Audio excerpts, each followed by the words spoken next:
A'udhu billahi minash shaitanir rajim. I seek refuge with God from Satan, the accursed one.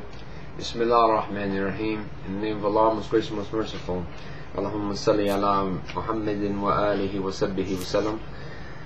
O Allah, send blessings upon Muhammad, the family of Muhammad, and the companions of the Prophet. Peace be upon you, everyone, inshallah. Today is the commemoration of the martyrdom of Imam Mohammad Al Baqar.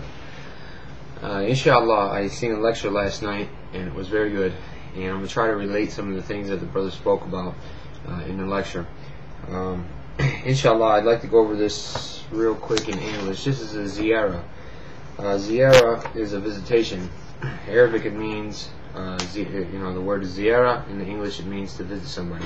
Yani, in the Quran, it says, don't think that those who died in the cause of God are dead. No, they are alive, but you cannot see them. So, inshallah, in the school of Al Bayt, we believe that we can pay visits and respects to those who have died, inshallah. And this is a ziyarah for Imam Mohammad Al Baqar. And after I read this, it's very brief, inshallah. And after I read this, I'm going to go over the summary of what was spoken last night, inshallah, at the majlis, inshallah. Okay, so it says, this is the ziyarah for Mohammad Al Baqar. Peace be upon you, O Imam of sound advice. Peace be upon you, O moon in darkness. Peace be upon you, O shelter of piety.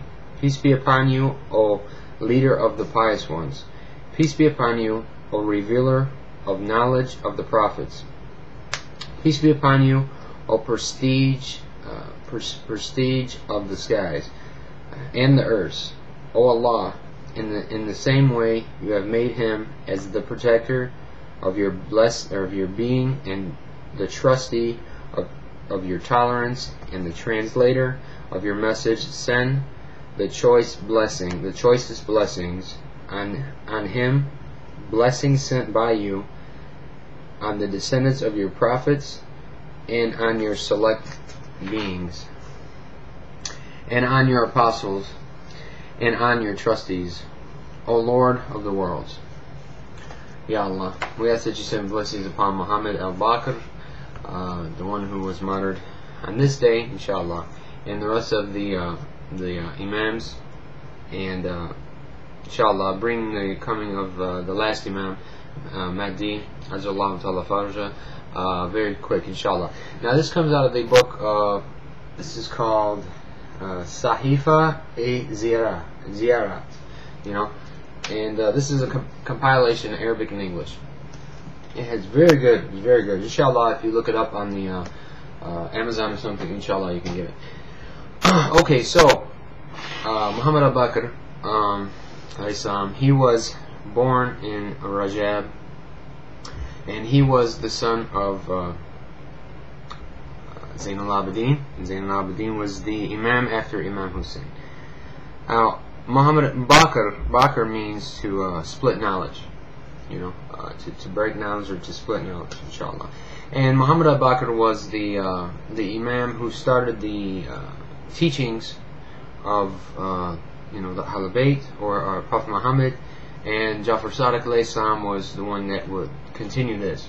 Muhammad Al Baqar was after Zain al-Abidin, and we know that Zain al-Abidin, after the time of Imam Hussein, the Muslims at that time, they forgot about what Islam was. And so Zain al-Abidin compiled the book of du'as, and he would teach people in du'as. That's just how he would teach. To get the people back to the fundamentals of Islam, to the Tawheed, to the oneness of God, to the beauty of God, and the beauty of life. And so all these du'as were for that purpose. And then Muhammad Al Baqar, inshallah, was the one had a golden opportunity in order to teach the people the fiqh, to start the fiqh, or the teachings and the ways to do things, inshallah, in Islam. So Muhammad Al Baqar was a pious person. He wasn't sent to fight. Muhammad Al Baqar, peace be upon him, was a very inspirational man. I mean, there's one narration about a man who was a companion to his, and he had narrated over 30,000 hadiths from this man, inshallah. And also, he wasn't sent to raise arms like Imam Hussein was sent to fight. Mohammad Al Baqar was sent to establish justice. And one thing significant about him is that he spent his whole time in Medina, teaching. He took leadership, or he took the imamate at around 39 years old after Zayn al-Abidin. Also, there was many times when his students were, it says in the hadith that when he would teach, that his students would look like a child looking at their parent, and his knowledge was vast. People would come to him for knowledge and also to try to test his knowledge. There's many different hadiths. I'm just basically going off the summary of this brother, what he spoke about last night, and it was very touching. There was one incident with Prophet Muhammad sallallahu alaihi wa alihi. One of his companions seen the Prophet, and he was holding Imam Hussein alayhi salam as a baby, and he came and he asked him, who is this? And he said this is your son, my son. And he said that I want you to go to his son, and when you see his son, you die a short time after this. And when you see him, I want you to tell him, that I love him, right? So this companion, I can't remember the name of this companion.